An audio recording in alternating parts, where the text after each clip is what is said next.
ओम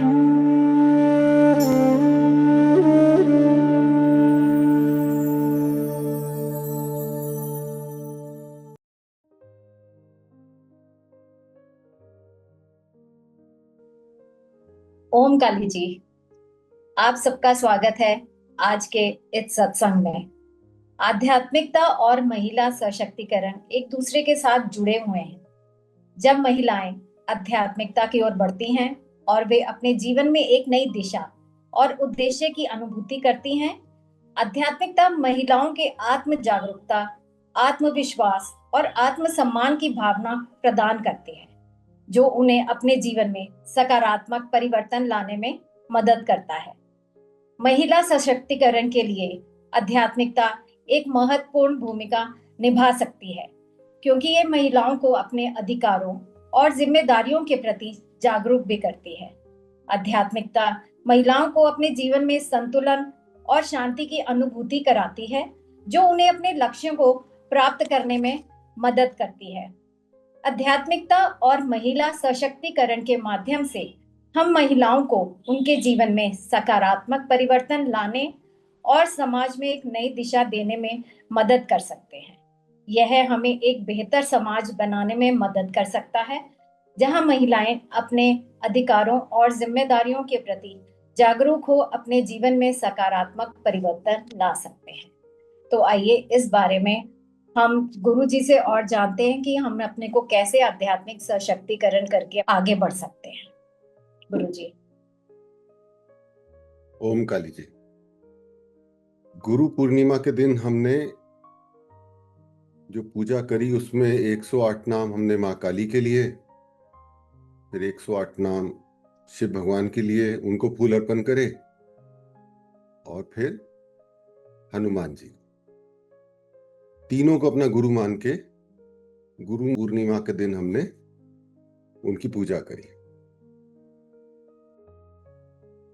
जब मेरी ईश्वर से कनेक्शन स्थापित हुआ, उस समय से लेके उससे पहले भी माँ काली मेरा मार्गदर्शन करती रही, हमेशा किया उन्होंने। तो मेरी पहली गुरु अगर देखा जाए इन तीनों शक्तियों में जो हैं, बाकी हम तो सबको एक ही मानते हैं, लेकिन इन तीनों शक्तियों में जो मेरी पहली गुरु है वो तो काली ही है। काली मेरा मार्गदर्शन भी करती रही, मुझे हर तरह की दिक्कतों से निकालती रही। बहुत सारी ऐसी परिस्थितियां आई जहां से उन्होंने मुझे निकाल लिया और धीरे धीरे मेरे को उत्थान की ओर लेती चली गई। तो माँ काली मेरी पहली गुरु, और मेरे ख्याल से बहुत सारे आप जो यहाँ पे हैं वो भी माँ काली को ही अपना गुरु मानते हैं। माँ से बड़ी गुरु कोई हो ही नहीं सकती। उसका कारण यही है कि माँ हमको बिगाड़ती नहीं है। माँ हमारा पूरा ध्यान रखती है कि मेरा जो बच्चा है वो धीरे धीरे आगे बढ़े, और उसको उतना ही दूं जितना लेने से उसका संतुलन खराब ना हो जाए, और उसको वो चीज ना दूं, तब तक ना दूं जब तक उसके जो पुराने कर्मों के कारण जो भोग हैं, जो उसको भोगने हैं, वो पूरे ना हो जाए। माँ उन भोगों से भी हमें मुक्त करती हैं, जो हम गलत काम करके आए हैं उसको भी हमारे को मुक्त कर देती हैं, थोड़ा जल्दी हमें उनसे फ्री कर देती हैं, और जो अच्छा मिलने वाला है वो उतना ही देती हैं कि हम लोग अहंकार में नहीं आ जाएं, धर्म के मार्ग से ना भटक जाएं, जो हमारी अच्छा है वो होता रहे। और एक समय आएगा जब आप सब लोग भी माँ से मिल जाएंगे। अगर अध्यात्म में हमारी माँ काली हमारी सबसे बड़ी गुरु है, तो हमारे जीवन में हमारी सबसे बड़ी जो गुरु है वो हमारी माँ ही होती है। माँ को अगर सही मार्गदर्शन मिल जाए, माँ को पहले मार्गदर्शन मिला हो, तो वो बच्चों को तो सही राह दिखाई देंगी। बच्चे शुरू से लेके बड़े होने तक पूरी तरह से अपने माँ के रक्षा कवच में रहते हैं। माँ हर समय उनका ध्यान रख रही होती है। मैंने अपने जीवन में भी देखा है कि जिस तरह से मेरी वाइफ मेरे बच्चों को लेके चिंतित रहती थी, कार्य करती रहती थी, मेहनत करती रहती थी, स्कूल जाती थी, उनका सुबह खाना बनाना, सब कुछ देखना। मेरे ख्याल से आप सब भी वैसे ही करते होंगे। बच्चों की छोटी उम्र में मेरा तो शायद ज्यादा कंट्रीब्यूशन था ही नहीं, और मुझे नहीं पता कितने फादर्स का होता है, बट मेरा ऐसा मानना है कि ज्यादातर हम फादर ज्यादा कंट्रीब्यूट कर नहीं सकते बचपन में बच्चों के। तो अगर जो महिलाएं हैं, जो नारी हैं, अगर उनका आध्यात्मिक सशक्तिकरण हो जाए तो पूरे परिवार का हो जाएगा।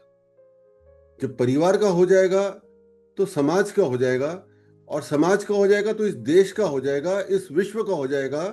तो जो हम संकल्प लेके चल रहे हैं कि हमने इस विश्व में सनातन धर्म का उत्थान करके लोगों को धर्म के सही मार्ग से जोड़ना है, वो संकल्प हमारा तभी पूरा होगा जब जितनी नारी हैं वो आध्यात्मिक रूप से सशक्त हो जाए। नहीं तो हम समाज को नहीं बदल पाएंगे। ये बात बहुत बड़ा सत्य है कि एक कहावत है कि अगर आप एक लड़के को एजुकेट करते हो, उसको पढ़ाते हो, तो वो लड़का ही पढ़ता है।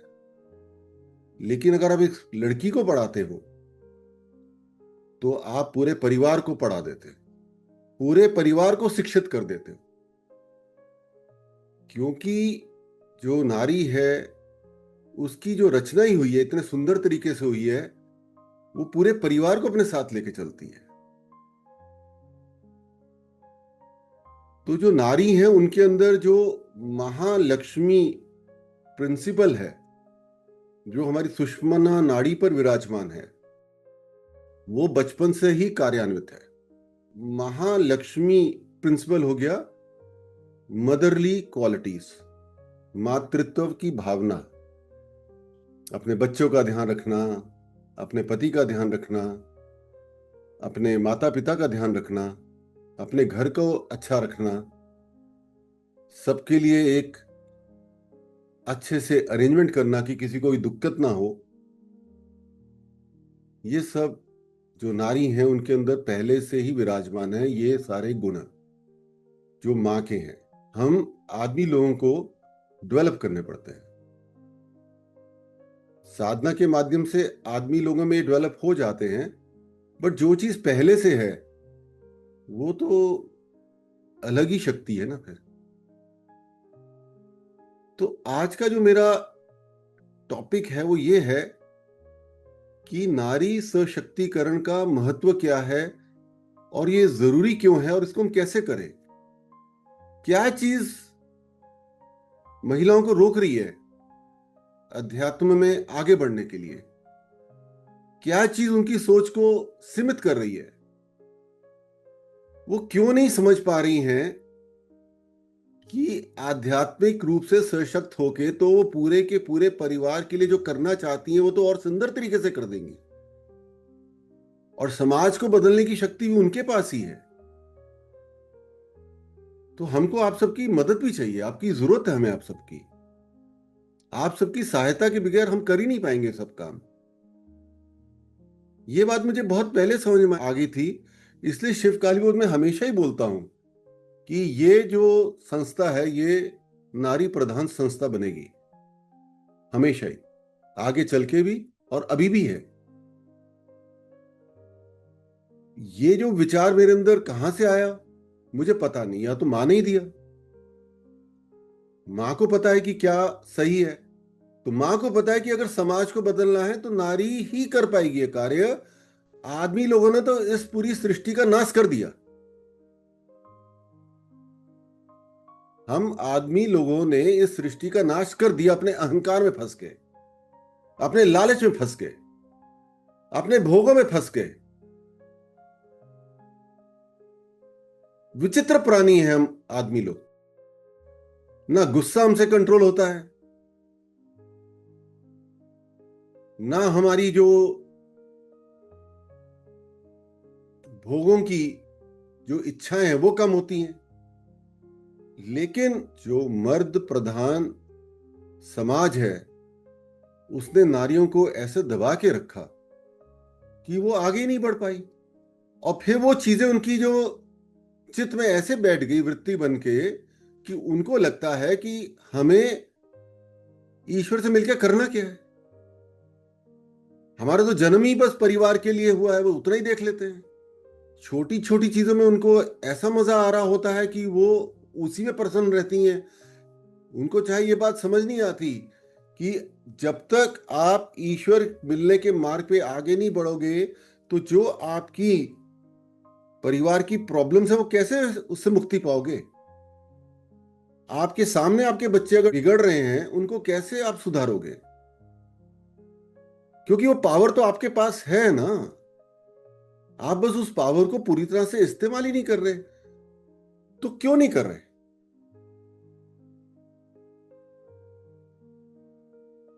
जब तक नारी शक्ति, एक एक नारी अपने मन में ये भाव नहीं लाएगी कि मैंने नर समाज को क्षमा कर दिया, ये दुनिया नहीं बचेगी। क्योंकि आदमी लोगों ने तो अति कर दी। ये प्रकृति जो हमारी मां है, जो काली है, जो पार्वती है, जो लक्ष्मी है, जो सरस्वती है, वो ही प्रकृति नारी रूप में सारे कार्य कर रही हैं। वही क्रिएशन कर रही हैं, वही रचना कर रही हैं। उनके कोख से ही बच्चे पैदा हो रहे हैं। ये प्रकृति तभी चल रही है। इतनी बड़ी शक्ति को जब आदमी लोगों ने उनका अनादर कर दिया और करते ही आ रहे हैं, कई जगह तो अजीब अजीब बातें लिख दी गई हैं, तो ये प्रकृति तो रुष्ट हो गई है। इसलिए अपने नाश की ओर बढ़ रही है सारा कुछ। वो नाश रुक ही नहीं रहा। केवल हम लोगों ने कबूतरों के जैसे अपनी आंखें ही तो बंद कर ली है कि कबूतर के सामने जब बिल्ली आती है वो आंखें बंद कर लेता है कि बिल्ली ने मुझे देखा नहीं। बिल्ली अगर मुझे दिख नहीं रही तो बिल्ली है ही नहीं, तो बिल्ली उसको मार के खा जाती है। वहीं तो हम लोग बढ़ रहे हैं आगे को। इस पूरे विश्व का नाश हो रहा है। उसका कारण जो मुझे समझ में आया है विशेषकर यही है कि हमने नारी का अनादर करने की अति कर दी है।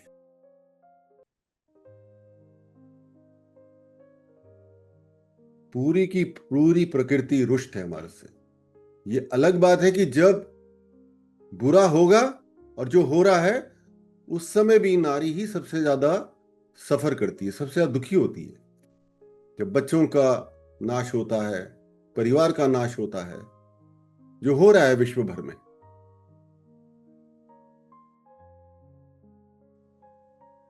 मेरा आपसे आज बात करने का पर्पस यही है, गुरु पूर्णिमा के अवसर पर, कि आपके अंदर जो गुरु तत्व बैठा हुआ है उसको क्यों नहीं एक्टिवेट कर रहे?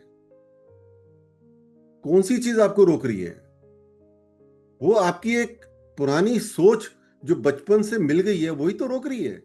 कि जैसे आपने अपने माताजी को देखा, जैसे आपने इस समाज को देखा जो आपको आपकी छवि दिखा रहा है, जैसे आपने इतिहास को देखा, आप वैसे ही बनने की कोशिश कर रहे हैं। तो जो छोटे छोटे भोग हैं उसके लिए रोक कौन रहा है आपको? कौन रोक रहा है आपको? आप उनको भोगिए। आपको कोई ज्वेलरी शॉप पे जाके गहना खरीदना अच्छा लगता है तो खरीद लीजिए।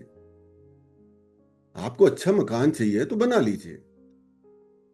आपको बच्चों को अच्छे स्कूल में पढ़ाना है तो पढ़ा लीजिए, कौन रोक रहा है? लेकिन अपने बड़े लक्ष्य की ओर भी तो जाइए ना।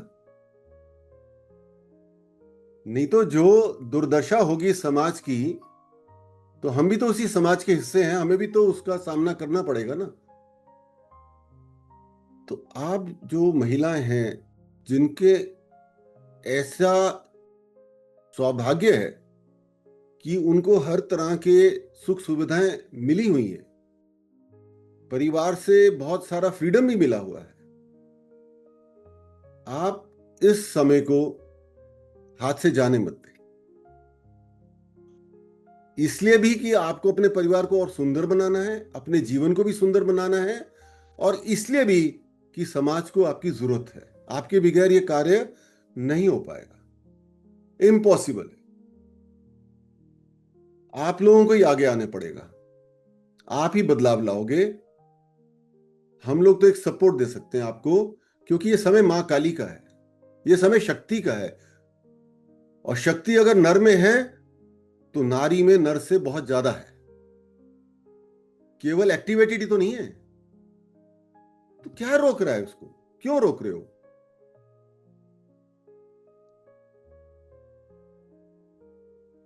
हमें जरूरत है आपकी।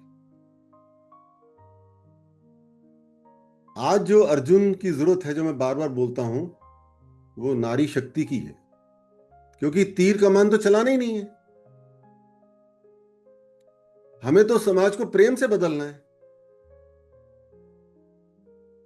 और वो प्रेम तो आपके अंदर पहले से ही है, केवल आपने उसको सीमित ही तो कर दिया थोड़ा सा अपने परिवार तक। तो परिवार को प्रेम करते करते उसको और एक्सपैंड कर दीजिए, पूरे जग से प्रेम करने लग जाइए, तो समाज बदल जाएगा ना। हमारी जो मनुस्मृति है उसमें इतना अच्छे तरीके से महिलाओं की प्रशंसा की गई है। वो कहते हैं कि जिस जगह पे नारी की पूजा नहीं होती, नारी का आदर नहीं होता, वहां देवता नहीं बसते, और जिस जगह पे नारी का अनादर होता है वहां कोई भी कार्य अच्छे से फल नहीं देता। इतनी बड़ी बात बताई गई है, और एक जगह नहीं, जगह जगह नारी की प्रशंसा की गई है, और वो इसलिए की गई है क्योंकि आप सब शक्तियां हैं। आप केवल उस शक्ति को एक्टिवेट करिए। बिल्कुल भी ये मत सोचिए कि ईश्वर के साथ जुड़ने से आपके जीवन के कुछ मजे कम होने वाले हैं, आपके जीवन में कोई कमी रहने वाली है।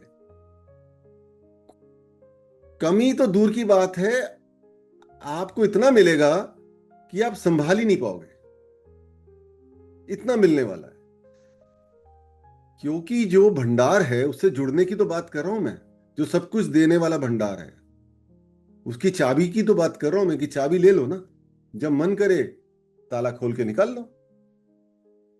इस चीज को आज हम लोग, आज के शुभ दिन, ये जरूर करें कि जो संकोच है हमारे अंदर, जो डर है हमारे अंदर, उसको निकालें, कि एक बार करके तो देखें। ये योग स्थापना है क्या? गुरुजी बोलते रहते हैं योग स्थापित करो, योग स्थापित करो, एक बार करके तो देखें।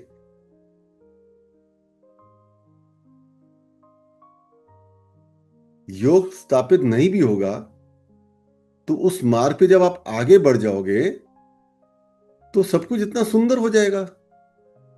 इतना ही करना है आपको, कि आपके भीतर जो गुरु तत्व है उसको आप जागृत करें। जिस दिन आप सबके अंदर गुरु तत्व जागृत हो गया, ये समाज बदल जाएगा, और हम आदमी लोगों को क्षमा करें। आज के नहीं, आदमी लोग कई हजार साल से सब हो रहा है, कि एक जमाना था कि जब औरत को और शूद्र को फ्रीडम ही नहीं था ईश्वर की साधना अच्छे से करने के लिए। ऐसा उनको इस चीज से दूर रखा गया।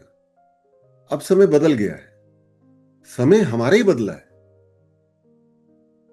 और जगह इतना समय नहीं बदला है। आप सब देख रहे हैं क्या क्या हाल हो रहा है। अफगानिस्तान में बता रहे हैं कि औरतों को जो बुर्का और पूरी तरह से वो लिबास पहन के रखना था, अब उनको ये बोला गया है कि अब आप एक ही आंख से देखेंगे। दूसरी आंख भी बंद करने को बोल दिया अगर आप घर से बाहर निकलते हैं। कितना बुरा हाल है जगह जगह। लेकिन कुछ ईश्वर की ऐसी कृपा है कि हमारा वो ऐसा हाल नहीं है, हमें पूरा फ्रीडम मिला हुआ है।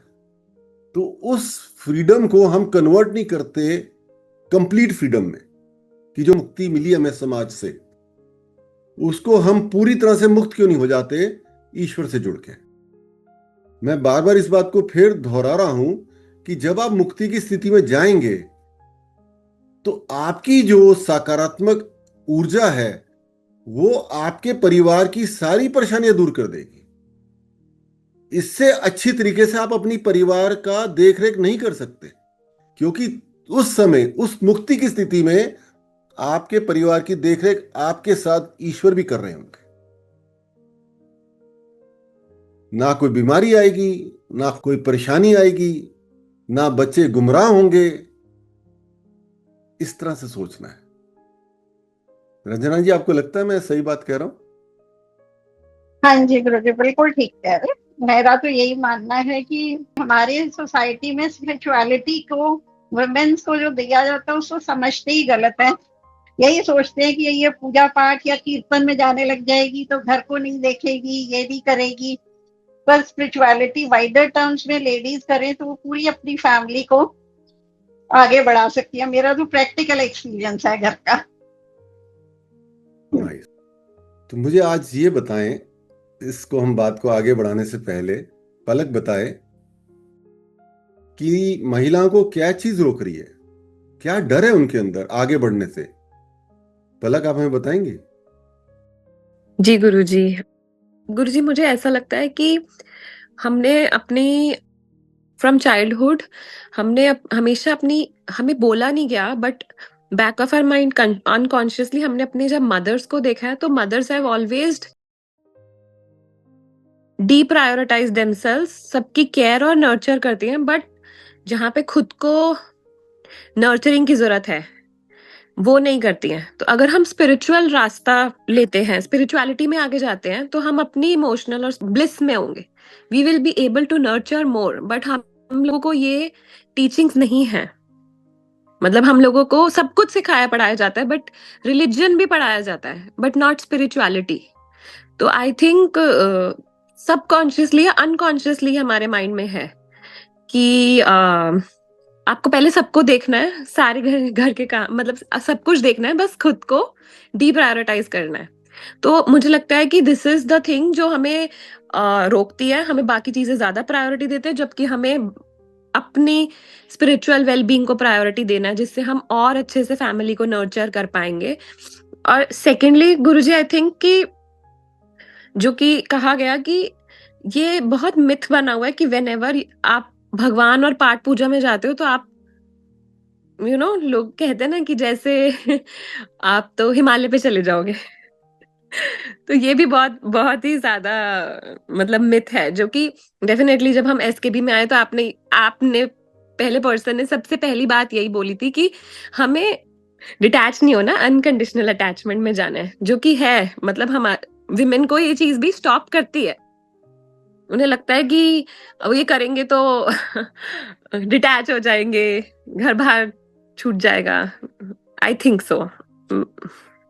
जी, मैं इसमें यही ऐड साथ में पूछना चाहूंगी, जैसे पलक ने भी कहा, और ये सभी घरों में होता है कि हम वुमेन्स को इतना ज्यादा वो करते हैं कि हम घर में कोई भी चीज करते हैं ना तो we always look towards men कि उनका अप्रूवल है या नहीं है, चाहे वो हस्बैंड हो या फादर हो। अगर वो इस चीज को नहीं बिलीव करते, या उन लोगों के मन में भी ये है कि जो लेडीज घर से बाहर पूजा पाठ और इस तरफ ज्यादा जाती हैं वो तो घर को छोड़ देंगी। जैसे मैंने तो अपना एग्जाम्पल है कि मैं ब्रह्मा कुमारी की तरफ अट्रैक्ट हुई तो मेरे हस्बैंड से मेरी रोज इसी बात पर लड़ाई होती थी। वो यही कहते थे, तू तो सफेद कपड़े पहन के चली जाएगी। अब मैं तो इस हालत में भी पलक को सिद्धार्थ कह देता है, तू तो एक दिन मुझे लग रहा है सफेद कपड़ों में ही दिखेगी, घर छोड़ के चली जाएगी। तो ये भी एक बहुत बड़ा फैक्टर है कि लेडीज कहती है कि अब हम कैसे जाएं, वो करें।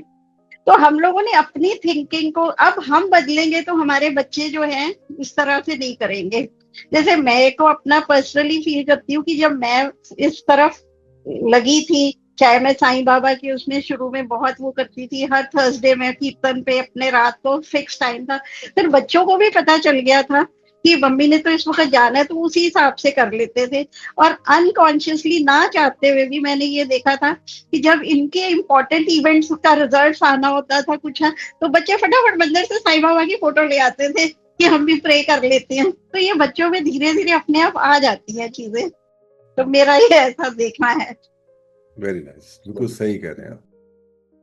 है ना, बात क्लियर है ना कि जब घर का एक संस्कार ही बन जाएगा तो बच्चे तो उस चीज को पिकअप कर ही लेंगे, और फादर से ज्यादा जो मदर कर रही हैं वो ज्यादा पिकअप करते हैं। तो ये जो हमारे अंदर एक लिमिटेशन डाल दी है समाज ने ना, इससे हमें निकलना है। तो उसके लिए सबसे बड़ी बात हमें यह समझनी है कि अगर नर आत्मा है तो नारी भी आत्मा है, और आत्मा को क्या चाहिए? उसको परमात्मा चाहिए। आत्मा को तो परमात्मा चाहिए। आप अपनी आत्मा को परमात्मा से दूर क्यों रख रहे हैं? उससे आप बहुत सारी अपनी परेशानियां जीवन की बढ़ाएंगे। वो इसलिए बढ़ाएंगे क्योंकि वो जो आपने गलत करके आए हैं पिछले जीवन में, उसके जो भोग हैं, जो सफरिंग आने वाली है, उसकी मुक्ति तो आपका परमात्मा ही देने वाला है ना। तो जब तक आप परमात्मा से नहीं जुड़ेंगे तो आप उससे कैसे मुक्त होंगे? Please try to understand this. आप अपने बच्चों को उन चीजों से कैसे मुक्त करेंगे? क्योंकि वो भी आप मुक्ति उनको प्रदान करने की शक्ति रखते हैं। आप शक्ति हैं ना, आप कोई नॉर्मल पर्सन थोड़ी हैं। आप नर से सुपीरियर हैं, आप आदमी लोगों से सुपीरियर हैं। आदमी ने अपने डर के कारण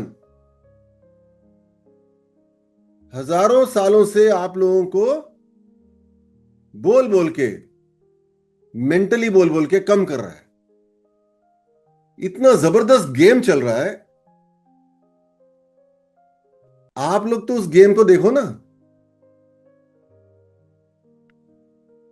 मेंटली टॉर्चर करते हैं आप लोगों को, आपका कॉन्फिडेंस लेवल डाउन करते हैं उल्टा पुल्टा बोल के। क्यों? किस लिए? This not right. यही कारण है कि प्रकृति रुष्ट है। अब आप मेरी बात को ना हल्के मत में लीजिएगा। प्रकृति रुष्ट है, बहुत रुष्ट है।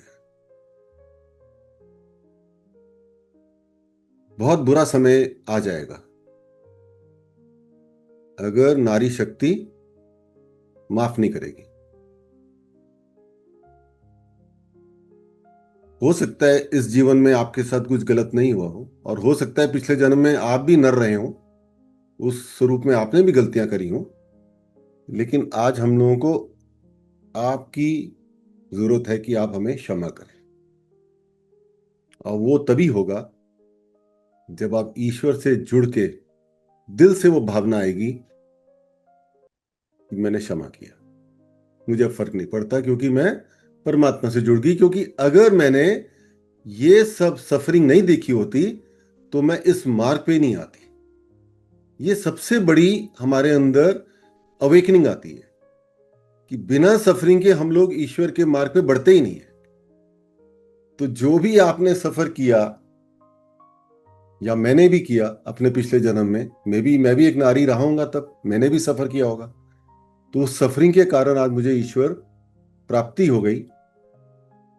तो मेरा तो सब कुछ अच्छा हो गया, मेरे परिवार भी बहुत अच्छे से चल रहा है।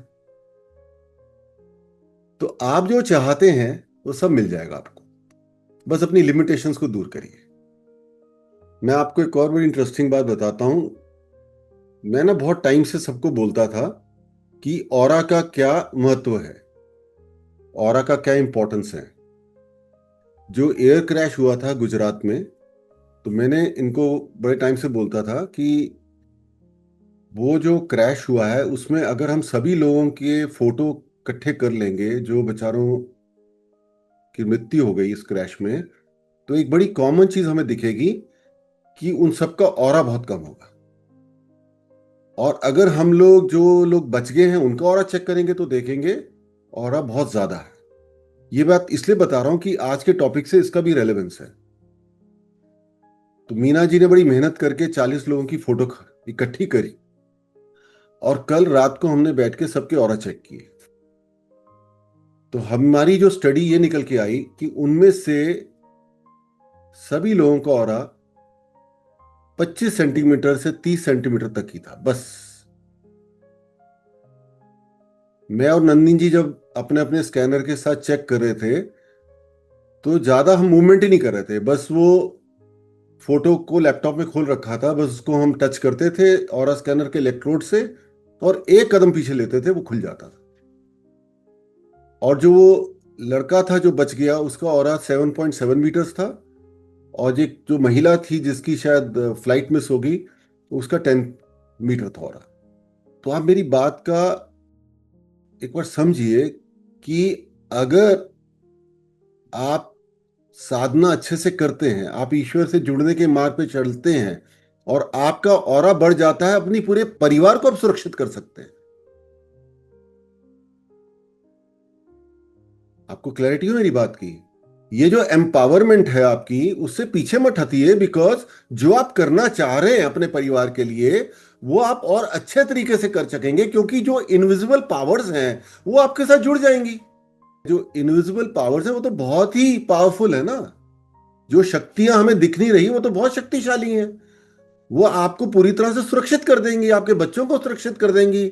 इस तरह की घटनाओं से आप बचे रहेंगे।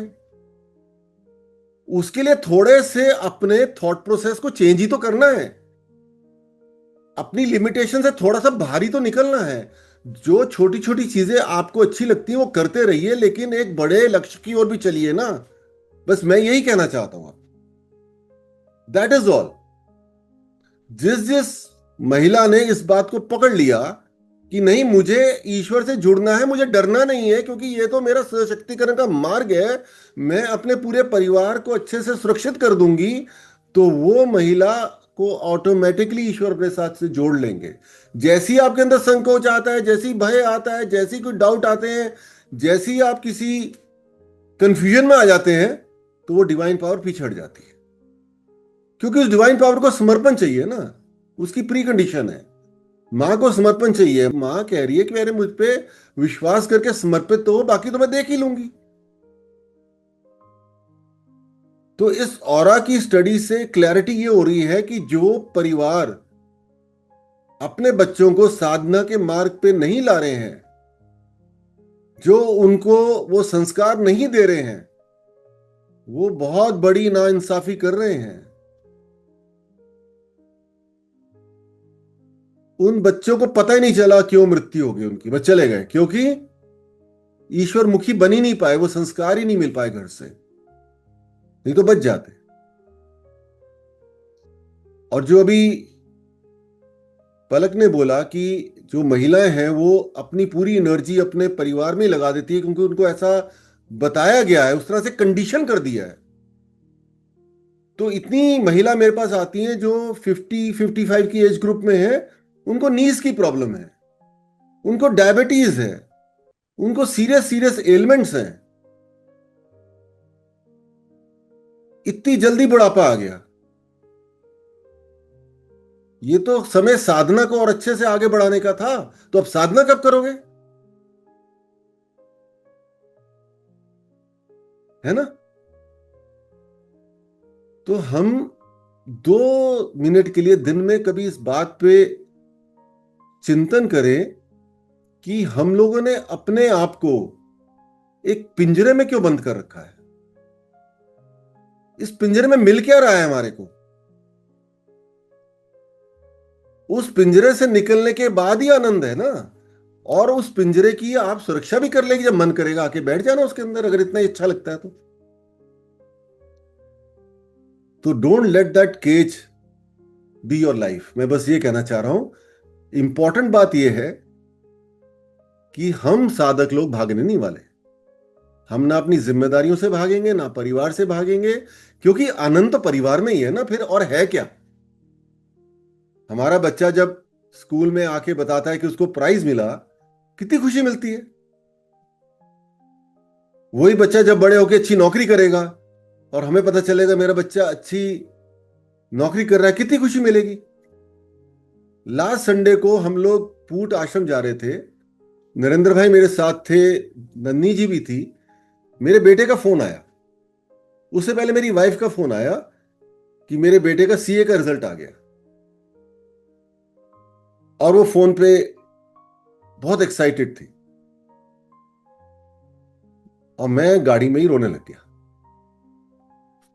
क्योंकि इससे बड़ी खुशी और है क्या। क्लियर हुई ना बात। तो हमें परिवार से भागना नहीं है ना, परिवार का तो आनंद लेना है हमारे को। ये परिवार तो हमें ईश्वर ने दिया ना, हम भगोड़े थोड़ी हैं। तो वो जो आनंद है परिवार का, उससे अपने आप को क्यों वंचित करें। वो भगवान का दिया हुआ है, उस परिवार को साथ लेके आगे बढ़ेंगे ना। परिवार स्पिरिचुअली आगे चले ना चले, परिवार को सुरक्षित करने की तो हमारे पास कैपेसिटी है ना, ईश्वर की कृपा से वो हम कर सकते हैं। अब मैं नीतू से कहता हूं कि आप बताएं अपने विचार इस बात में। ओम काली गुरु जी। गुरु जी, एक तो जो ये स्पिरिचुअल अवेकता है, जैसे पलक ने भी बोला, जैसे घर में ही मैंने भी अपनी मम्मी को देखा, मम्मी वर्किंग थी, तो वो सिर्फ पूरे साल में सावन के महीने में पूजा करती थी जाके। वो भी सुबह से 4 बजे वो जाती थी, 4:30 बजे वापस, और 5:30 बजे वो घर से निकल जाती थी। तो मतलब मैं भी पूछती कि सिर्फ इसी महीने क्यों, बोली और दिन तो मेरे पास टाइम ही नहीं होता। तो मतलब वहां से भी देखा है कि घर में जो, और यहाँ पे भी ज्यादा पूजा पाठ कर लो, अरे बच्चों पे ध्यान दो, बच्चों का देख लो। मेरे साथ तो हुआ है, मेरा पहले पिछली साल जब मेरे बच्चों का फाइनल रिजल्ट आया, मेरी बेटी का बहुत खराब था, आई क्राइड, और मैंने कहा मैं क्यों पूजा पाठ में हूँ, इनको तो ये देखना चाहिए, मेरी प्रायोरिटी तो बच्चे हैं ना। बच्चे बच्चे का रिजल्ट खराब हो गया और I went in depression almost for 1 month, I cried a lot. पर फिर बाद में मुझे लगा कि मतलब मेरी गलती क्या थी इसमें, मतलब भगवान का ही तो नाम लिया था मैंने, मेरी गलती क्या थी। फिर रियलाइज हुआ कि भगवान का नाम लेने से गलती नहीं है, बच्चों में रिस्पॉन्सिबिलिटी नहीं है, उन्हें रिस्पॉन्सिबल बनाना, ना कि मैं अपनी पूजा पाठ छोड़ दूं। उसके बाद से वो थॉट तो कभी दोबारा नहीं आया कि मैंने पूजा क्यों की, मैं छोड़ दूं। और हाँ, एक चीज देखिए गुरु जी, जब आपके अंदर बहुत डिजायर स्ट्रांग हो जाती है ना करने की, तो लोग भी फिर आपके आगे ना सरेंडर करना सीख जाते हैं कि भाई तू कर ही ले। पहले ये जो था ना, मुझे जैसे पूजा जो भी होने लगी है, 2 साल से सोचा है मैंने, 1 साल से तो था कि मेरे घर में मैं पूजा कर लूं। मैं पूछती थी भी भाई कहीं और कर लें, हॉल लेके कर लें। पर जब से मन में एक बहुत स्ट्रांग डिजायर है, तो किसी ने कोई अपोजिशन नहीं किया, ना। आई वाज वेरी हैप्पी कि मुझे लगता था कि घर में बोलेंगे अरे क्यों करना है तुम्हें, बट नहीं। और बहुत स्मूथली होता है, मेरे हस्बैंड शॉपिंग करा देते हैं सारे, बस वो खुद भाग जाते हैं जिस दिन पूजा होती है। वो कहते हैं मैं लेडीज में करूंगा क्या इतनी सारी में। हाँ, तो ये है कि पर बहुत जरूरी है, अगर आप अपना स्पिरिचुअली स्ट्रेंथ करते हो अपने आप को, तो आपके आपके अंदर बहुत ठहराव आ जाता है खुद के अंदर। वो जो एक होती है ना कि बच्चों से बहुत एक्सपेक्टेशन है, वो है, तो थोड़ा उनको भी समझने लगते हैं कि उनके साथ क्या प्रॉब्लम है, थोड़ा बच्चों को भी हम गाइड कर पाते हैं। तो मतलब फैमिली में ज्यादा होती है, क्लोजनेस आ जाती है। पहले ये वही है कि जैसे बोलते हैं ना कि अरे पूजा पाठ करके वही हिमालय में चली जाओगी तुम, बट ऐसा नहीं है, हम उल्टा और ज्यादा गृहस्थी में इन्वॉल्व हो जाते हैं और अच्छे लेवल पे इन्वॉल्व होते हैं फिर, एट ए गुड लेवल, कि हम उन्हें गाइड कर पाए। तो आई थिंक सभी को स्पिरिचुअली उस पे आना चाहिए। जैसे एक बार रोजलिन ने बोला था कि रिचुअलिस्टिक और स्पिरिचुअल में कोई होते हैं कि बहुत पूजा पाठ, मतलब मैंने अपने भी देखे हैं, बहुत लोगों को मैं जानती हूँ करते हैं, बट शांत उनके अंदर खुद शांति नहीं है। मैं कोई है, मैं जिन्हें जानती थी, अब तो वो नहीं है, उनके जितना मैंने लड़ाका इंसान नहीं देखा। बट पूजा में 5 घंटे उनके पक्के थे, पर पूरा दिन जो घर में चिक चिक मचाते थे ना वो तो मतलब वही है कि उनके अंदर वो नॉलेज कम थी, अध्यात्म की नॉलेज कम थी। हाँ, बट वो रिचुअलिस्टिक थी बिल्कुल। बोलते हैं ना कि सुबह ऐसे 4 से लेके 8 बजे तक उन्हें पूजा करनी ही करनी है, और वो करती भी थी, बट खुद के अंदर शांति नहीं थी।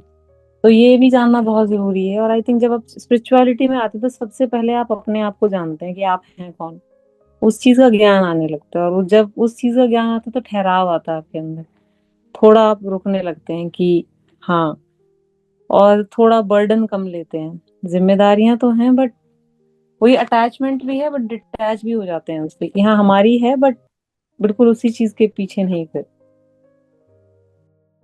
बस गुरु जी इतना ही। Thank you, very nice. Roslyn, आप बताएं अपने विचार।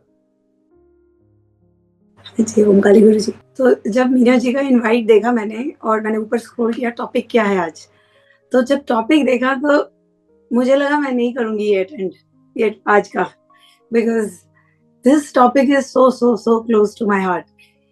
अगेन मैं किसी बैकग्राउंड से आती नहीं हूँ, मेरा कोई भी स्पिरिचुअल बैकग्राउंड नहीं रहा है, तो मैंने जो भी लर्न किया यही लर्न किया है। और फिर मुझे पता लगा कि मेरा मिसिंग पजल कहाँ पे था, मिसिंग दैट थिंग कहाँ पे था। तो every strata of women has different problems, so her strata की अपनी एक दिक्कत होती है, परेशानी होती है, राइट। मोस्टली जब हम इंडिया से आते हैं तो इंडिया में जो because there is poverty, lack of education and all that, तो हमारा अटेंशन मोस्टली उस स्ट्रेटा के ऊपर ज्यादा रहता है, ओके कि ये स्ट्रेटा पे एजुकेशन नहीं है, पैसा नहीं है, तो हम ध्यान उस पर ज्यादा देते हैं, right. I am sorry to say but जो लड़कियां ज्यादा पढ़ाई करती हैं, एजुकेशन अपना लेती हैं, those who try to strive to be financially independent, उनकी जरूरतों को किसी ने आज तक ध्यान नहीं दिया है, and I am one of them. मैं शुरू से पढ़ने में अच्छी, financially independent, I don't think so मैंने कभी अपने हस्बैंड से कुछ पैसा मांगा होगा आज तक के, ओके। और मुझे लगा कि because I am so independent, I am earning, वही मेरी वीकनेस बन गई, वही मेरा ट्रॉमा बन गया, ओके। मेरे किसी को हर किसी को लग रहा है you are very strong, you can do anything, you are educated, आप you belong to this strata of income जो कि बहुत हाई इनकम कैलिबर पे हो आप, तो आपकी तो जैसे कोई परेशानी ही नहीं है। एंड मैंने सबसे ज्यादा नेग्लेक्ट फेस किया है from my family, and obviously जब शादी हुई तो वहां पे भी, शादी के बाद भी मुझे यही लगा कि एज इफ कि I don't have any needs, I don't have emotions, I don't have any needs, emotionally neglected, because why? Because I'm working, because I'm earning, because I'm earning good, because I'm building my own things, and मुझे ऐसा लग रहा है I need more of spirituality, I need more compassion। तो मैं भटक रही थी, and because मेरे घर में नहीं था कुछ भी ऐसा, तो obviously मुझे अपनी फैमिली से तो कुछ उम्मीद नहीं थी इस सेक्टर में, कुछ इस एरिया में कुछ ज्ञान की। मैं जितना जाती थी अपनी फैमिली के पास, उतना ही मेरे पापा कहते थे एक डिग्री और ले लो, एक सर्टिफिकेशन और ले लो, एक प्रमोशन और ले लो, एक हाइक और ले लो। सब करके देख लिया, हाइक लिया, प्रमोशन लिया, घर बनाया, everywhere I have more than equal की मैंने पार्टनरशिप रखी है in terms of finances, education and all that materialistic thing, but zero सुकून, जीरो शांति, जीरो रिकॉग्निशन, कुछ नहीं, फिर मुझे लगा प्रॉब्लम कहाँ पर है, तो फिर मुझे लगा कि आप जितनी मर्जी ये मटेरियलिस्टिक चीजें अचीव कर लो, आपको रिकॉग्निशन नहीं मिलेगी। अगर मिलेगी भी ना तो वो हॉलो होगी, काफी हॉलो होगी। बाहर से लोग बोल देंगे okay because you are not creating any problem, obviously if I am earning I am not creating any problem for my husband and my family, right, तो ठीक है, इट्स ओके। तो बाहर से तो सब बहुत अच्छा लगेगा, बट मैं जब रात को रोऊंगी, मेरी बॉडी साथ देना छोड़ देगी because I am working for 16 hours, nobody is coming and help me। तो आई थिंक मैं जब शिवकाली बोध में जुड़ी हूँ, मेरा जो मिशन है अब वो है कॉर्पोरेट वुमेन के अंदर ये चीज डालना that look, don't detach yourself from the spiritual, what your spiritual being is, your feminine being, your goddess being। तुम रोज उसको मार रहे हो मीटिंग्स के बीच में, तुम रोज उसको मार रहे हो प्रमोशन पे प्रमोशन लेने के लिए या हाइक पे हाइक लेने के लिए। बहुत टाइम तक मुझे ये लगा कि मुझे रिकॉग्निशन इसी से मिलेगी, and I as much as I enjoy my degrees and certifications and education and working and everything, I think वो सारी चीजें तभी आपको आपके लिए मायने रखेंगी जब आप एक स्पिरिचुअली अवेकेंड वुमेन हो, because we are talking about women, और स्पिरिचुअली अवेकेंड ह्यूमन बीइंग हो। जो मैंने लर्न किया है वो यही लर्न किया है कि let us not neglect all this women who are working hard in the corporate sector. वो बहुत मेहनत कर रही है अपनी फैमिली के लिए, पैसा कमा रही है, वॉटेवर जो कुछ भी कर रही है। और मुझे लगता है स्पिरिचुअलिटी की, बहुत लोग ये समझते हैं कि लोग अगर औरत काम कर रही है, पैसा कमा रही है, तो वो यू नो आई मीन वो जानबूझ के she is going away from spirituality. ऐसी बात नहीं है, उसको सांस ही नहीं मिल रही है, उसको फुर्सत ही नहीं मिल रही है उस चीज को करने की। मुझे लगता है मेरी जर्नी बहुत बेहतर और बहुत नरिशिंग हुई है after coming into the spiritual world. Thank you. Very nice. Neetu, आप कुछ कहना चाह रही हैं? नीतू? हाँ जी guruji. Actually can we just clap for Roslyn? जो उन्होंने बोला है एक्चुअली वो बहुत लोग फेस करते हैं, और आज भी इस टॉपिक पे बात हो रही थी। And Deepika is also struggling with the same thing. I mean she has also lot of work. उस बेचारी के पास टाइम नहीं है। Deepika, I am talking about you Deepika, sorry on your behalf. And she is struggling. वो खुद बोल रही है कि यार मेरे पास टाइम नहीं है। और मुझे सही में लग रहा था कि मुझे आई एम नॉट लाइंग, मुझे लगा था मेरे पास अगर कोई फ्री आवर है तो I can add to her कि भाई तू ले ले ये टाइम और यू कैन डू इट। क्योंकि आई डोंट नो हाउ बोलना कैसे है वर्ड्स में, बट मोस्टली जो हायर पोस्ट पे वुमेन है, those who are working, I think एक शायद यहाँ पे साक्षी भी हैं। She I think she is also crying maybe, because Sakshi I think जो पलक की सिस्टर इन लॉ है, she is also working it. तो आई कैन अंडरस्टैंड जो बहुत हाई पोस्ट पे काम करते हैं, मतलब चाह के भी बेचारे नहीं कर पा रहे हैं। मेरी मम्मी भी उन्हीं में से एक थी, बहुत ज्यादा काम किया है उन्होंने अपनी लाइफ में, और मैं जो हूँ उसमें बहुत बड़ा पार्ट मेरी मॉम का भी है। तो those who all are working, it's like hats off to you. तो आज वही बात दीपिका से भी हो रही थी गुरुजी। वो भी बहुत स्ट्रगल कर रही है क्योंकि काम बहुत ज्यादा है उसके पास भी। She want to grow spiritually but time नहीं निकाल पा रही है ना। मतलब हर चीज बैलेंस कर पाना, जैसे रोजलिन है वो बोल रही गुनमा चली गई, वो शी फेल्ट अमेजिंग। बट हम लोग सभी के पास ये नहीं है कि सब नहीं जा पाते हैं ना, कि जैसे आप चले जाओ कहीं, वी ऑल थिंक कि जाएंगे जाएंगे बट नहीं जा पाते हैं। तो आई डोंट नो कि क्या बोलना है मुझे। It's just a gratitude those who are working, or even they are trying their best to do it. It's a big effort. बहुत ज्यादा effort लगता है टाइम निकालने के लिए। So just that's it. तो दीपिका, आप बताएं अपनी बात। हाँ जी, Om Kali guru ji, and thank you Neetu and Roslyn so much. Actually जब टॉपिक देखा तो even I wanted to run away. मैं बोलना ही नहीं चाहती थी इस पे, क्योंकि आज भी यही बात हो रही थी पूजा के बाद कि मैंने नीतू को बताया मैंने टीवी नहीं देखा कब से, मैंने जो मैं करना चाहती हूँ मैंने किया ही नहीं है, क्योंकि टाइम ही नहीं है, इतनी ज्यादा रिस्पॉन्सिबिलिटी है। और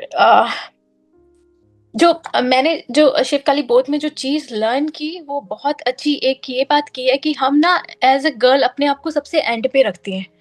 हम अपने सारे इंटरेस्ट, अपने सारे हॉबीज, अपनी सारी जो लाइकिंग है उनको सबसे पीछे रख के बच्चों के लिए काम करते हैं। अच्छा बच्चे को ये खाना है ये बना दो, अच्छा हस्बैंड को ये पसंद है चलो ये करते हैं, उनको ऐसे रहना है, ऐसे घर चाहिए, ऐसे रूम होना चाहिए तो वो चलो वो करते हैं। खुद को भूल जाते हैं, हम अपनी आइडेंटिटी भूल जाते हैं। तो जो मेरी लर्निंग है, जो 4 साल में मैंने शिवकाली बोध में देखा और स्पिरिचुअलिटी से सीखा, उसमें यह है कि हमें खुद को नहीं भूलना, हमने खुद की आइडेंटिटी रखनी है।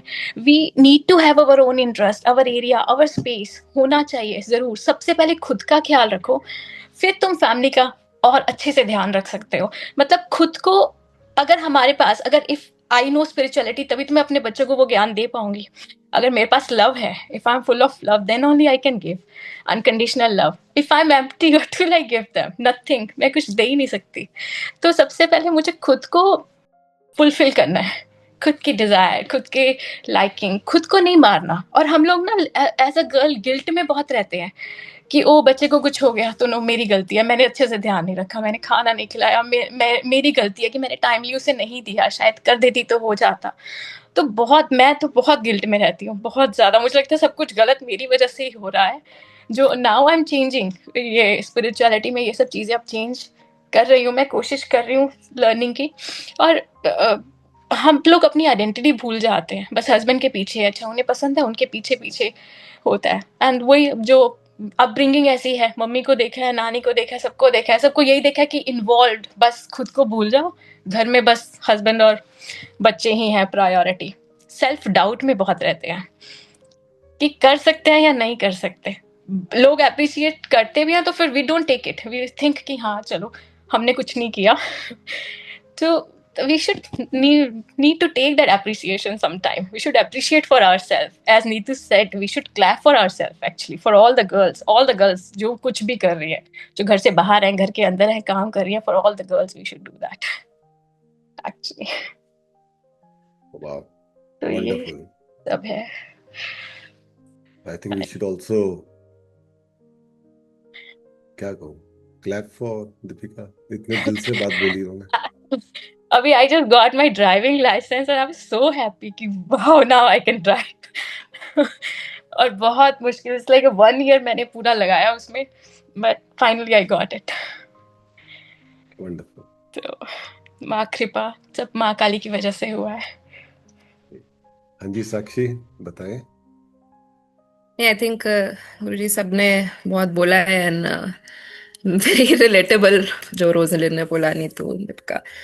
मैं भी यहाँ पे सबसे लेट एंट्रेंट होंगी इस ग्रुप में जिसने शुरू किया है, बट आई थिंक जब से शुरू किया है मैं कुछ चीजें छोड़ पाती हूँ कि मैं अब नहीं सोचूंगी इसके बारे में, ये हो जाएगा, या ये कॉल किसी और, मैं 2 दिन किसी का फोन नहीं उठाऊंगी, कोई और ये डिसीजन ले लेगा, या मुझे इसके लिए थोड़ा सा टाइम निकालना है पद्धति के लिए या जिस भी चीज के लिए, इन अ पीसफुल वे। थोड़ा सा वो, मैं हर चीज की डूअर नहीं हूँ, वो एटीट्यूड आना शुरू हुआ है। बहुत इनकंसिस्टेंट है, मतलब कुछ दिन तो ऐसे जाते हैं कि मन करता है कि आप सबसे जाके लड़ लो घर में, ऑफिस में सबसे, आप इतने ओवरवेल्म्ड होते हो। बट कुछ दिन अब ऐसे होने लग गए हैं जब आप छोड़ पाते हो और जब आप ये कह पाते हो कि ये मेरी कंट्रोल के बाहर है, इसमें मतलब माँ मेरा साथ देना या मुझे सपोर्ट करना, मैं ये स्टेप ले रही हूँ या ये मैं चीज छोड़ रही हूँ, अब मैं नहीं कर रही, मैं ये हाफ एन आवर मेरे लिए है।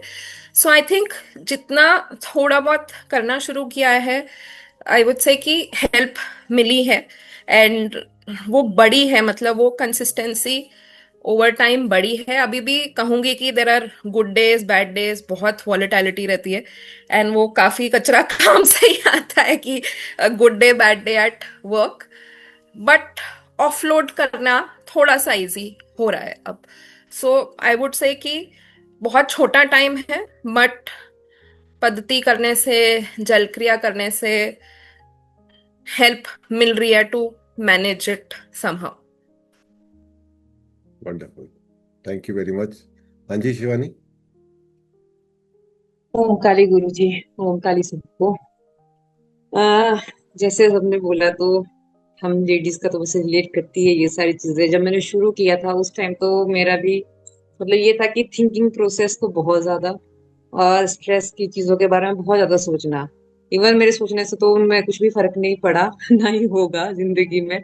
बट हाँ, मैं बहुत परेशान रहती थी उस चीज से, क्योंकि रात को मुझे लगता था, सोती थी मैं तब सुबह उठती थी और फिर मैं सोचती थी कि मैं रात को पता नहीं सोई भी कि रात को भी मैं सोचती रही कि इतनी मतलब वो प्रेशराइज्ड रहती थी, पता नहीं किस चीज से मैं सोचती रहती थी चीजें जो है। बट पता नहीं माँ को मुझे जोड़ना था इस ग्रुप के साथ, चाहे मैं शिवाय की वजह से जुड़ी, पर मेरे को लगता है गुरुजी सबसे ज्यादा बेनिफिट इसमें मेरा ही हुआ। और मुझे लगता है कि एज बीइंग अ ह्यूमन, ये सबसे अच्छा अपने लिए है। अगर हम अध्यात्म में देते हैं, अपना टाइम देते हैं, हम साधना करते हैं, तो सबसे ज्यादा सेटिस्फाइड हम खुद को करते हैं। हम जो है अंदर से शांत हो जाते हैं और कोई भी डिसीजन लेना हो उसको अच्छे से ले सकते हैं। ठीक है, बीच बीच में कभी ऐसा होता है कि मैं अपने जो टाइम टेबल है उसमें आगे पीछे हो जाता है, तो फिर मैं सोचती हूँ कि अब आजकल थोड़ा गड़बड़ हो रहा है। फिर मैं फिर से सोचती हूँ कि हाँ, मुझे तो इस चीज को प्रायोरिटाइज करना है, तो मैं उस चीज को फिर से टाइम दे के जो थोड़ा सा लुक में आने की कोशिश करती हूँ। But I am just trying. But ये है कि साधना करने से, पद्धति करने से, जल क्रिया करने से मैं भी और मतलब मेरे बच्चे में भी बहुत फर्क दिखा। आपने देखा, ये भी नोटिस किया, वो खुद से अपने आप कि हाँ, गुरु जी को मैंने भी ओम काली बोलना है, इवन बीच में तो वो बोलता भी है कि मुझे गुरु जी के पास जाना है, गुरु जी से सीखना है मुझे। तो मुझे सुन के बहुत अच्छा लगता है। अब जो है कि माँ काली की कृपा से जो है मेरे बच्चे में भी इतने चेंजेस है, वो भी देखते हैं कि हाँ वो भी अध्यात्म से इसी एज से जो है जुड़ गए हैं। तो पता नहीं मुझे, अब इतना ही कहना चाहूंगी। Thank you so much. Thank you. Kanika, आप कुछ कहेंगे? ओम काली, मुझे लगता है कि जो हमको आध्यात्मिक मार्ग पे चलने के लिए जो रोकता है वो है हमारा lack of desire for divine knowledge, आलस, और हमारा जो छोटी छोटी स्मॉल स्मॉल प्लेजर्स को जो हम चेस करते हैं, जैसे कि हम प्रूडेंस नहीं दिखाते। हम सोचते हैं कि चलो यार आज का हम थोड़ी बातें कर लें, अपना आज थोड़ा घूमने चले जाएं, खाना चले जाएं, जो स्मॉल प्लेजर्स हैं जो कभी खत्म नहीं होगा। जो भी हम भोग लेंगे, मटेरियल जो भी हम सुख भोगेंगे, जैसे हमने अच्छा खाना खा लिया, घूमने चले गए, अच्छा पहन लिया, वो प्रमोद के बाद प्रमाद आता है। मतलब कुछ भी कर ले हमारे को वो तृप्ति दे ही नहीं पाएगा। मतलब हम वो समझ नहीं पाते, हम भागते रहते हैं। एक चीज ली फिर चलो दूसरी चीज ले ली, आज यहाँ चले गए, आज ये खा लिया, आज ये पहन लिया, लेकिन दिस साइकिल नेवर एंड्स। हम इन भोगों के पीछे जो मटेरियल प्लेजर जो इंपॉर्टेंट है, आई एम नॉट सेइंग कि वो जरूरी नहीं है, लेकिन chasing that all the times हमें दूर रखता है। जो रियल प्लेजर है, that is God, the real divine truth and divine bliss, उससे हमें ये चीजें दूर रखती हैं। वो जो हमें एक क्वेश्चन जो हम अपने आप को नहीं करते, और जो हम डिवाइन नॉलेज को जानने की कोशिश नहीं करते, वो भी जब हमारे पास एक गुरु भी है, तो I think it's sad. And sadly एक आलस, जैसे आलस भी होता है, जैसे कि अब हम आए, आलस तो सबके पास है, I know men also have आलस, but as women I am saying कि चलो यार कल कर लेंगे, प्रोक्रेस्टिनेशन। चलो आज हम घर आए, लेकिन हमें अपनी जलक्रिया साधना ध्यान करना है, लेकिन कोई किसी हमारी फ्रेंड का फोन आ जाएगा, चलो आ जाओ, तो हमारी प्रायोरिटीज चेंज, हम चले जाएंगे, नहीं नहीं चलो कल कर लेंगे। तो जब ये चीजें हम करते हैं तो it everything has a repercussion, right? अगर तुम डिसिप्लिन नहीं आएगा, अनुशासन नहीं आएगा साधना के मार्ग में स्पेशल, तो हम कैसे अपना गोल अटेन करेंगे? फिर जब हमारे पास दुख आता है तो हम रोने लग जाते हैं। And secondly, apart from that, हमको पहले ये समझना है कि हम स्त्री हैं, और हम अपना स्त्री तत्व ही नहीं जानेंगे, हम अपनी फेमिनिन पावर को ही नहीं पहचानेंगे, तो कैसे हम अपने अंदर जो हमारे अंदर माँ काली की जो शक्ति है, हम उसे कैसे जागृत करेंगे? एंड थर्डली, अगर हम इसके अलावा भी समझेंगे तो मुझे लगता है धन, धन की लक्ष्मी, धन की देवी भी लक्ष्मी है। उसके बाद हम बात करते हैं शक्ति, शक्ति भी हमारी वो है माँ दुर्गा। उसके बाद मोक्ष, मोक्ष प्रदायिनी माँ काली, मतलब ज्ञान, ज्ञान सरस्वती। हमारे पास जो एक मटेरियल लाइफ, वर्ल्डली लाइफ जीने के लिए जो भी हमारी जरूरतें, वो सारी देवी ही है। हर चीज की प्रदायिनी इज माँ, is Devi, is the feminine divine. तो हम उसको ही नहीं जागृत करेंगे अपने अंदर, तो हम कैसे ढूंढेंगे कि हमारे घर में सुख आ जाए, हमारे घर में शांति आ जाए, हमारे घर में धन आ जाए, हमारे घर में ब्यूटी आ जाए? आई मीन एवरीथिंग इज प्रकृति, राइट? तो जब हमारे अंदर सही डिवाइन नॉलेज अवेकन होती है गुरु के माध्यम से, कम्युनिटी में हम जब आते हैं, सत्संग करते हैं, तो I think this is the first thing that should awaken inside us, कि सब कुछ तो हमारे अंदर ही है, वो हमको अपना स्त्री तत्व जागृत करना है। और जैसे गुरुजी ने कहा कि हम नर से ज्यादा शक्तिशाली है, बिकॉज हमारे अंदर तो भर भर की फेमिनिन पावर है। तो unless we recognize that and awaken that thing, I think we are not going to be liberated. Liberated तो बहुत ही अल्टीमेट स्टेट है। आई थिंक हम एक नॉर्मल जो बेसिक क्वालिटी होती है एक वर्ल्डली लाइफ जीने की भी, वो भी हम नहीं जी पाएंगे। And this is all Guruji, this is my feeling. Wonderful. मुझे लग रहा है जो मेरा ड्रीम है कि नारी शक्ति शिव काली बोध को ड्राइव करे, वो मिटलाइज हो जाएगी और मेरा रिटायरमेंट का टाइम भी जल्दी आ जाएगा। सो ब्यूटीफुल, आप सब इतने अच्छे से ग्रो कर रहे हैं। बट आखिरी में बस एक बात मैं बोलना चाहूंगा कि जो महिलाएं आपसे कम फॉर्चुनेट है, उनकी ओर ध्यान दीजिए। आपके घर में काम करने वाली, आपके ऑफिस में काम करने वाली बच्ची जो थोड़े से पैसे में तंग है, फैसिलिटीज कम है, जो भी ऐसे लोग मिलते हैं उनको हेल्प करिए। हेल्प फाइनेंशियली नहीं कह रहा मैं, अपने शब्दों से, पैसों से जो करना चाहें वो आपकी मर्जी है, बट उनको शिव काली बोध से जोड़े, उनका मार्गदर्शन करें। क्योंकि जिस दिन आपने उनको शिव काली बोध से जोड़ दिया, उनको स्पिरिचुअली हेल्प किया, प्यार से, क्या चाहिए तेरे को, किस कारण तू नहीं कर पा रही, थोड़ा पैसा चाहिए, कोई घर में कुछ चीज चाहिए जो तुझे रोक रही है, वट एक व्यक्ति को हेल्प करे स्टार्टिंग में, उसकी लाइफ अच्छी करे। क्योंकि अगर हमने उसको स्पिरिचुअली एम्पावर कर दिया तो हर तरह से एम्पावरमेंट कर देंगे उसकी। ये भी एक मेरा ड्रीम है। और मैं और मीना जी, नन्नी जी, प्रियंका, नोएडा और दिल्ली में हम जितने लोग हैं, हम गांव गांव जाते हैं। और कभी आप लोग आए तो हमारे साथ चल के देखें गांव में कितना मेहनत कर रही हैं महिलाएं, how much they are struggling, how much they are suffering. कुछ भी बेसिक एम्यूनिटीज नहीं है, बेसिक सपोर्ट नहीं है, हस्बैंड अल्कोहलिक्स है, मारते हैं इनको। और माता रानी की ऐसी कृपा है कि जो जो कर रही हैं अच्छे से, उनके हस्बैंड उनके मारना बंद कर दिया, उनको अल्कोहल छोड़ दिया उन्होंने, कईयों ने छोड़ा है। और एक बड़ी पिक्यूलर सी बात बता रहा हूं कि एक महिला ने किया, उनके हस्बैंड ने अल्कोहल छोड़ दिया, उनके पीटना बंद कर दिया, और फिर उस लेडी ने शिव काली बोध करना ही बंद कर दिया।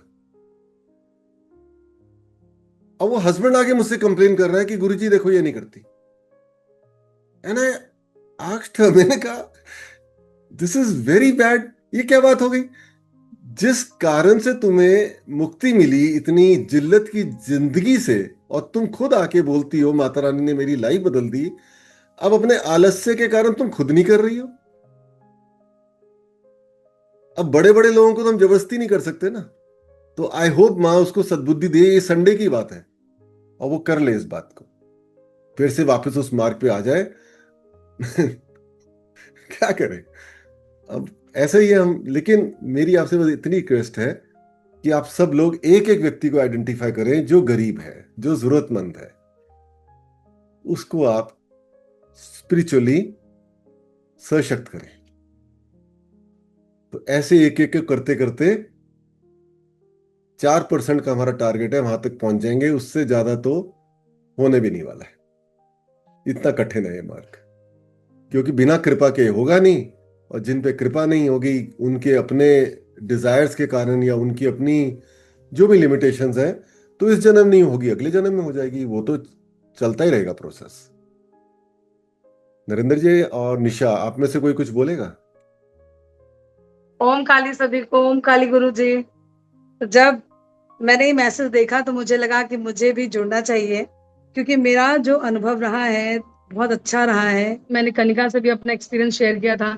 बहुत अलग अलग स्टेट्स में जा रही हूँ, वहाँ इतने पॉजिटिव रिस्पॉन्स मिल रहे हैं, मुझे समझ ही नहीं आ रहा कि कैसे हो रहा है। मेरे को हमेशा से लगता था कि मैं किसी चीज में 10 ट्राई करती हूँ ना तो एक सफलता मुझे मिलती है। अब ये अचानक से पता नहीं कैसे मैजिकली चीजें ऐसे हो रही हैं। अभी एक दिन मैंने अपना ऑरा भी गुरुजी से एक बार मुझे चेक करवाने का मौका मिला। उस दिन ऑरा इतना ज्यादा बढ़ गया, तो लग रहा है ऑरा से सभी मैजिक हो रहा है। आई डोंट नो कैसे हो रहा है। फैमिली में तो चीजें बदली हैं, क्योंकि सबसे पहले हस्बैंड ने शुरू किया, वहां से उनमें बड़ा सारा चेंजेस देखा। अब मैं कर रही हूँ, बेटी को करवा रही हूँ, और बेटी को इस लालच में जल क्रिया करवाती हूँ कि बेटी के साथ थोड़ा मेरा कोऑर्डिनेशन नहीं बैठ पाता। अभी है 4 साल की, बट किसी मुझसे हो सकता है मेरा मैनेजमेंट बच्चों के लिए बहुत अच्छा ना हो, तो उसको भी जल क्रिया करवाती हूँ इसी लालच में कि जब जल क्रिया करती नहीं कहा तब से थोड़ा उसका नेचर मुझे अलग चेंज दिखता है। मुझे उसमें दिखता है करिए तो शांत सी लग रही है, बड़ी बात मानने नहीं लग रही है। हाँ जी मम्मा जी, मैं कर दूं क्या जी, ऐसे करके बात करती है वो। तो मैंने मेरी लाइफ में, मेरे बिजनेस में, जिसमें मैं थी भी नहीं, जस्ट नाम से तो थी पर काम से नहीं थी, तो मैं काम से भी जा रही हूँ, वहां पर इतने अच्छे रिस्पॉन्स मिल रहा है। और मैं अभी हूँ 38 ईयर्स की, और इस दौरान 20-21 के बाद मैंने चेक करना शुरू किया होगा कि हम जब काम में स्ट्रगल करते हैं, देखते हैं, जाते हैं, तो हमको पता लगता है कि ये कोई, सबको अपना अपना लक पता रहता है कि कैसे क्या चलता है। कि अच्छा 1 ट्राई से 2 ट्राई से, मुझे पता था मेरा बहुत अच्छे नहीं था, 1-2 ट्राई में नहीं होता था चीजें, लेकिन अब जा रही तो ऐसे रिस्पॉन्सेस मिल रहे हैं जो कि बिल्कुल मैजिकल है। तो एक तो पद्धति कर रही हूँ, जल क्रिया कर रही हूँ, ऑरा बढ़ा है, मेरे घर का भी ऑरा बढ़ा है, हस्बैंड कर रहे हैं, घर पे कर रहे हैं। तो इस चीज से, शिवकाली बोध से मेरे घर में तो बहुत ज्यादा चेंजेस आए हैं। अब मैं भी उस घर की एक माँ हूँ, और मैं भी कोशिश कर रही हूँ ज्ञानशा के थ्रू चीजों को बदलने की, ज्ञानशा को बदलने की, शुरू से ही भक्ति में लेके जाने की, पूजा पाठ में लेके जाने की, एसकेवी के साथ जोड़ने की, सो दैट उसकी जिंदगी थोड़ी सी आसान हो जाए, क्योंकि जिंदगी अभी थोड़ी सी ना आसान लग रही है। अदरवाइज हस्बैंड के साथ भी बहुत झगड़ा होता था, और अब घर पे भी मतलब कहते हैं 10 बर्तन रहते हैं तो खटकते हैं, बजते हैं, वो होता है, और दिमाग भी बहुत बजता था कि अरे इसका तो ये, उसका तो वो, उसका तो वो। लेकिन अब थोड़ा सा सही है, मतलब ठीक है, हो जाएगा। अपने को क्या करना, अपन चलते हैं काम, मतलब ये छोड़ने वाला चीज ना माँ देख लेंगी, मतलब आ गया है। बहुत बार तो मैं ऐसा नहीं कहती, बहुत ज्यादा मैं मतलब बहुत डीप में मैं नहीं हूँ, मतलब इतना जैसे लोग साधना करते हैं, बट मैं कुछ कहीं पर जहां पर हूँ, मतलब आई कैन सी की माँ देख लेंगी, और फिर हाँ ठीक है, बहुत कभी कभी माइंड वो हो जाता है, तो फिर कनिका से बात कर ली या गुरु जी से बात कर ली, थोड़ा बता दिया, तो मतलब उस तरीके का माइंड नहीं कि मतलब बहुत टेंशन में आ जाऊं कि क्या करूं क्या करूं। होता है, मेरे भी बड़े सारे फ्रेंड्स हैं जो कि एसके भी नहीं कर रहे हैं, तो उन लोगों की बातें सुनो तो अच्छा ठीक है, और ठीक हो जाएगा, ठीक हो जाएगा। मैं सुनती हूँ तो मुझे ऐसा लगता है मैं कितनी मैच्योर हूँ, जबकि मेरा दिमाग भी ऐसा हिला हुआ था, लेकिन ये सब कुछ ठीक हो गया, पता नहीं कैसे। तो दिस माई एक्सपीरियंस एसकेवी में आने का। और हाँ, ये करना चाहिए क्योंकि हमको बच्चों को आगे के लिए संस्कार देना है, और बिटिया को मुझे अब लेकर आना है इसमें, क्योंकि मैं देख रही हूँ कि लाइफ में शांति है, सब कुछ बड़ी आसानी से चीजें हो जाती हैं, तो आसान रास्ता आई लाइक, तो दिस इज आई गेस आसान रास्ता। Very nice, thank you very much. Meena ji, आप आज का सेशन कंक्लूड कर दीजिए। गुरुजी, पहले मैं आपका थैंक्स करना चाहूंगी, जिसकी वजह से एसकेबी है और हम सब एसकेबी का हिस्सा हैं। तो आज इस प्लेटफॉर्म पे हम लोग मतलब हर हफ्ते इतना कुछ सीख रहे हैं जो शायद हमने पहले कभी सोचा भी नहीं होगा, इस पे कभी मनन भी नहीं किया होगा। तो आज का सेशन तो बहुत ही अच्छा रहा, सबने अपनी अपनी मन की बातें शेयर की। तो मुझे लगता है कि हम औरतें सशक्त तो होना चाहती हैं, परंतु हमें पता नहीं है कि आध्यात्मिक सशक्तिकरण होने के बाद हमें क्या चेंज आना चाहिए। इस पर अगर हम मनन करें तो मुझे लगता है कि इस राह पर चलने के लिए हमें जो रोकता है वह है हमारी कंडीशनिंग। तो हम तैयार रहना चाहिए हमें अपनी कंडीशनिंग से थोड़ा सा वो चेंज करने के लिए। तो हमें जैसे औरतों को आज तक हमने देखा है, सिर्फ यही लगता है कि उन्हें सिर्फ घर संभालना है या बच्चे संभालने हैं। ऐसा नहीं, हमें पति के साथ चलना है, साथ चलना है, और ईश्वर को याद करते हुए समाज को बदलने की कोशिश करनी है। तो स्पिरिचुअलिटी करते हुए पूरी पॉजिटिविटी के साथ हम माँ की शरण में जाएं और अपने डर को बिल्कुल निकाल दें और योग स्थापित करने की कोशिश करें, और इस पूरे संसार को एक सुंदर रचना में बदलने की कोशिश करते हैं। तो आज समय हमारे फेवर में है, तो क्यों ना हम इसका पूरा फायदा उठाएं और हम ईश्वरीय ज्ञान लेने के लिए अपने को और दूसरों को प्रेरित करें और अपने इस जीवन को हम सार्थक बनाते हैं। तो अगले सत्संग में फिर मिलते हैं, तब तक के लिए ओम काली जी। ओम काली जी, ओम काली।